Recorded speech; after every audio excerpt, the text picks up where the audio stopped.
isuduwaha wasaaradda kalluumaysiga gobolka saaxil Ismaaciil Cabdi Xirsi oo ku sugan xafiiskiisa ku yaala dekada yar ee isticmaasho kalluumaysatada kala duwan ee ka howlgasha magaalada Berbera oo wareysiga aramaanta siiyay telefishinka caalamiga ee Somali Cable ayaa waxaan wax kaga weydiinay kalluunka indhatooslaha ah ee ay wasaaraddu joojisay amaba ay ka joojisay kalluumaysatada yaryar ee dhibanjir. sidoo kale waxaan wax ka weydiinay habka ay wasaaraddu uga shaqeyso dekada yar ee Nagfishta iyo sida kalluun marka ay dirayaan ee ay geenayaan caasimadda iyo gobolada kale ee dalka in ay ku sameeyaan baaritaan. waxaanu yiri xafiiska wasaaradda kalluumaysiga gobolka saaxil aad iyo aad baad cabdishiid iyo TV-ga u mahadsanyihiin. inta markaan ka imaado waxaan doonayaa inaan halkan maanta fariintan la wadaagayna dadweynaha waxa weeye sidaan ka warqabno waxa la soo saaray wareegto lagu joojiyay indhatooslaha baalkii loo dhisay ama kalbar fishka waa kalluunka yaryar ee dhacda loo yaqaan ama indhatooslaha oo wareegto ka timi wasiirka xanaanada xoolaha iyo kalluumaysiga annagoo fulinayna amarka waxaan uga digaynaa shirkadaha ku lug leh iyo shakhsiyaadka ku lug leh inay fuliyaan amarka wasaaradda kalluumaysiga ka soo baxay oo aan la arki karin meel kalluunka laga shaqeynayo mamnuuc ka tahay dalka Soomaaliland sida dunida kaleba uu mamnuuc uga yahay. arrintaas waxaan uga digaynaa in cid ku lug yeelato in cid si qarsoodi uga shaqeyso in cid si ka duwan nidaamka dawladdu martay cid kale marto. waxaan kale wasiirku sidii warbaahinta ku arkayseen waxa la sameeyaa cilmi baadhistaas oo lagu ogaanayo khasaarihiisa iyo faa'iidadiisa. haddii uu noqdo kalluun laga faa'iideysan karo sida kalluun kale looga faa'iideysto ayaa looga faa'iideysanayaa dawladdu way fasaxaysaa.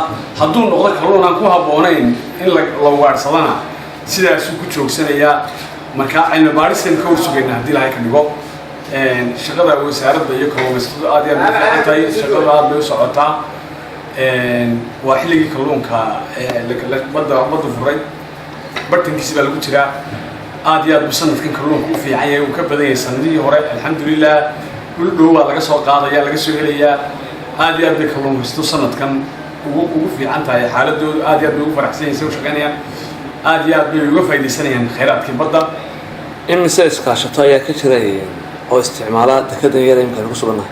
iskaashato weyn oo guud baa ka jirta ka kooban 3 iskaashato.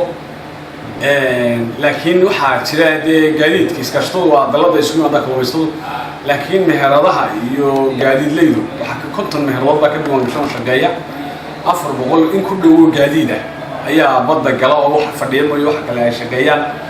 marka aad iyo aad bay wala bayska koowaad ama xarunta koowaad bay nolol karaa dalbariya laga kalluumaysto 99% ee ugu weyn kalluumaysiga ee Soomaaliland maadaama ay leedahay tasiilaadkii iyo kaabayaasha dhaqaalaha sida wadooyinka iyo kulley bariyahan dambe kalluunku sidiisii hore maaha uu ka jaban yahay oo kiilooga intaan ku arkay 13 ilaa 15 baa la siiyaa.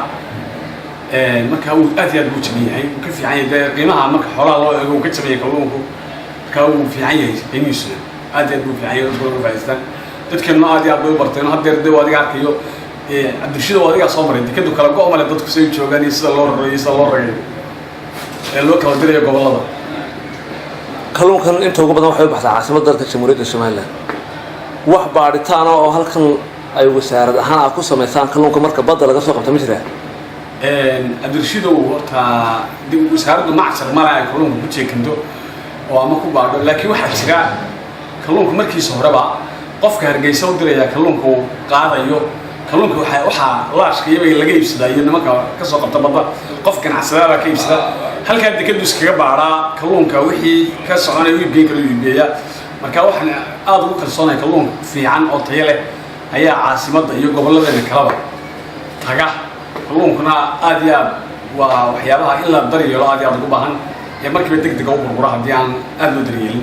marka dadka ka shaqeeya waa dad kalluunka muddo badan soo dhex jiray oo dekada yar ee muuqaalkeeda arkaysaan waa goobta ay ka soo degto amaba isticmaasho kalluumaysatada kala duwan ee ku dhaqan magaalada xeebta Berbera iyo guud ahaanba gobolka Saaxil. haddaba su'aasha isweydiinta mudan ayaa noqon karta kalluumaysatada yaryar ee halkan ku sugan isla markaana soo dabatay kalluunka ma leeyihiin wax xirfad ah amaba ma ka helaan xirfad aqooneed oo ay ku qabsadaan kalluunka wasaaradda kalluumaysiga Soomaaliland.